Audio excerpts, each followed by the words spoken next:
Hi, I'm Bob with Purdue's Manufacturing Extension Partnership. In this module, we'll look at the pros and cons of executing a digital manufacturing technology project with in-house resources versus third-party experts. First, let's consider the benefits of using in-house resources. One benefit is that your in-house teams have a deep understanding of your existing systems and processes. They are already familiar with your facility's workflows, equipment, and culture, which can lead to smoother integration of the new technology with existing systems. There is also better communication and coordination, as direct communication between departments and teams can speed up decision-making and troubleshooting during the deployment process. There may be significant cost savings, as in-house resources may reduce the need for external consultant fees, vendor charges, and travel expenses associated with third-party experts. Another key benefit is maintaining control and ownership of the project. Your company retains full control over the project from design to execution. This means the project is more closely aligned with internal goals, priorities, and timelines. Coordinating schedules with third-party solution providers can be especially challenging when you have tight internal deadlines to meet. Using your own in-house resources enables faster adaptation to the new technology post-deployment. Once the technology is deployed, in-house teams will have direct knowledge of the system and can handle ongoing maintenance and upgrades more efficiently. Additionally, the hands-on involvement of your employees in the project will enhance your employees' skill development. Deploying new technology in-house offers an opportunity to upskill employees, making them better at troubleshooting issues and more capable of handling similar projects in the future. Some of the potential disadvantages of executing a new technology deployment project in-house include limited technology expertise.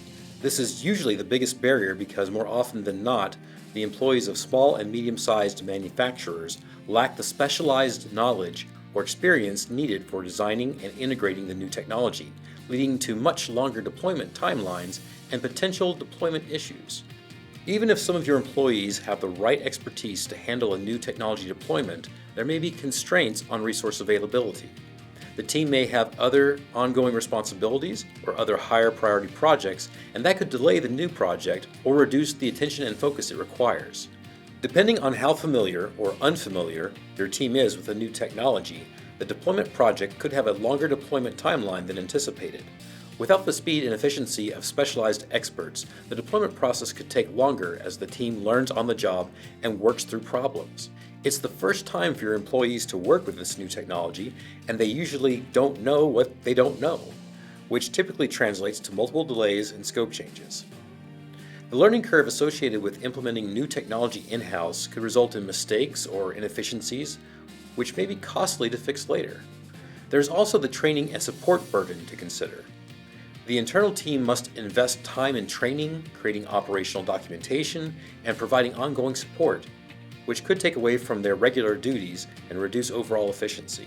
The pros and cons of using third-party experts are basically the flip side of the pros and cons of using in-house resources. One of the main benefits in using third-party resources is their specialized expertise with new technology that may not exist in-house. Also, they may often deliver faster deployment due to their experience with similar projects. Another benefit is risk reduction. Third-party integrators often have tried and tested solutions for overcoming common challenges in manufacturing settings. Third-party experts usually have access to the latest technology systems, and they often know of better solutions than what an in-house team might devise.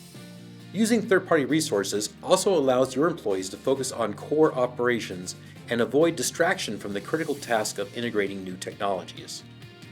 Additionally, many third-party experts offer comprehensive support and maintenance contracts, ensuring the system continues to function properly long after deployment and providing ongoing troubleshooting if needed. The disadvantages of using third parties include higher costs. They often have less familiarity with your internal systems, and that can lead to challenges when customizing or integrating the new technology. There are frequently communication barriers.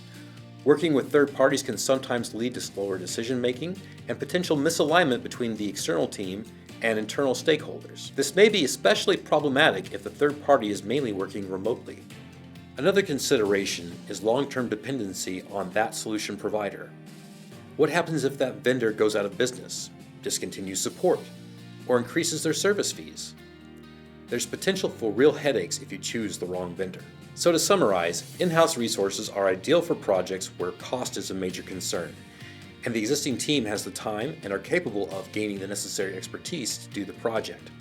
It's a good choice if the system isn't overly complex and if long-term ownership and knowledge retention are important. Third-party experts are better suited for projects involving highly specialized technology, tight timelines, and a need for expertise and efficiency. While they can be costly, their ability to deliver faster and with fewer risks can often justify the investment, especially for complex or high-stakes projects.